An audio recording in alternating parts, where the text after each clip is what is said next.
ଆମର ଗତ 16 ତାରିଖ ଦିନ ଆମ ଅମୃତେନ୍ଦୁଙ୍କ ପୀଠରୁ ଚୋରି ହେଇଥିଲା, ଶନି ମନ୍ଦିରଠୁ ଚୋରି ହେଇଥିଲା। ଆମର ଜଣେ ସାନ ଭାଇ ତା ଦୋକାନରୁ ଚୋରି ହେଇଥିଲା। ତା ଦୋକାନରେ ଆମର ସିସିଟିଭି ଫୁଟେଜ ଲାଗିଥିଲା। ସେ ସିସିଟିଭି ଫୁଟେଜ ଆଧାରରେ ଆମେ ଏଫଆଇଆର କରିଥିଲୁ, କିନ୍ତୁ ପୋଲିସ ତାକୁ କିଛି ହେଦଜ୍ଞାନ କଲା, ଧରି ପାରିଲାନି।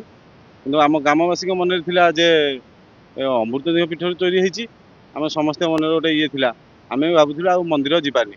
କିନ୍ତୁ ପିଲା ଭାଗ୍ୟବଶତଃ ଅମୃତେନ୍ଦୁ ଧରେଇ ଦେଇଛନ୍ତି। ଆମେ ତାକୁ କଳା ଥ୍ରୁ ଧରିକି ନେଲୁ, ତାକୁ ପଚରାପଚରି କଲୁ କେମିତି କ'ଣ ଚୋରି କରୁଛୁ। ସେ ସବୁ ନାଇଁ, ଆମର ଏଇ ଧଳାପଥରରେ ସେ ଆଳୁଦମ ଦହିବରା ଖାଉଥିଲା। ଆମର ଗୋଟେ ପିଲା ତାକୁ ଫୋନ କରିବାରୁ ସବୁ ପିଲା ଦୋକାନରେ ସିସିଟିଭି ଫୁଟେଜ ଦେଖିବାରୁ ସେ ଦେଖିଲା ଆସି ସେଇ ଟୋକା ତାକୁ ଧରିକି ନେଲେ। ତାକୁ ପଚରାପଚରି କରିବାରୁ ସେ ଜାଣିଲା ଯେ ସେ ସବୁ କଥା ସତ କଥା ମାନିଲା। ପୋଲିସ ଜିମା ଦିଆଯାଇଛି। ସେ ପୋଲିସ କହିଛନ୍ତି ରିକଭରି କରିବେ ସବୁ ପଇସା।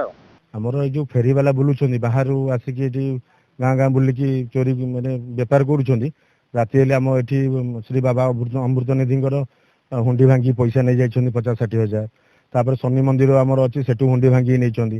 ପ୍ଲସ୍ ଆମ ଗୋଟେ ପୁତୁରା ଘର ସେଠି ରହୁଛନ୍ତି, ସେ ତା ଦୋକାନ ଭାଙ୍ଗିକି ତାଠୁ ସେମିତି 70-80 ହଜାର ଟଙ୍କାର ଜିନିଷ, ତାର ପଇସା ପତ୍ର ଜିନିଷ ପତ୍ର ସବୁ ନେଇ ପୁଣି ଭୁଜାଲି ସେଠି ଘଷିକି ଏମିତି ସବୁ ଯାଇଛନ୍ତି। ଗଲା ପରେ ଆମେ ଥାନାକୁ ଇନଫର୍ମ କରିଥିଲୁ, ସିସିଟିଭି ଫୁଟେଜ ବି ଦେଇଥିଲୁ। ସେଥିରେ ପୋଲିସ ନିରବତା ରକ୍ଷା କରୁଛି, କିଛି ତାର ଆକ୍ସନ ନେବାର ନାହିଁ।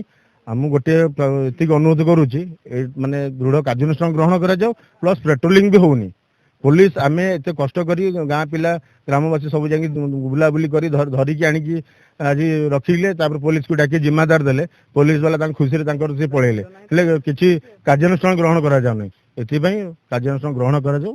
ସେଥିପାଇଁ ପ୍ରଶାସନକୁ, ସେ ପିଲା ଘର ହଉଛି କେଉଁଝର। ସେ ଆଗରୁ ଖଟ ବେପାର କରେ, ଫୋଲ୍ଡିଂ ଖଟ ବୁଲିକି ବେପାର କରେ। ଦିନ ବେଳେ ଟାର୍ଗେଟ କରେ ଘର, ରାତିରେ ଆସି ଚୋରି କରେ। ଏଇଟା ହଉଛି କଥା। Choose excellence. Choose Kripajal Engineering College. Admissions open for Diploma, BTech, MTech, MCA, MBA, and PGDM. Apply now.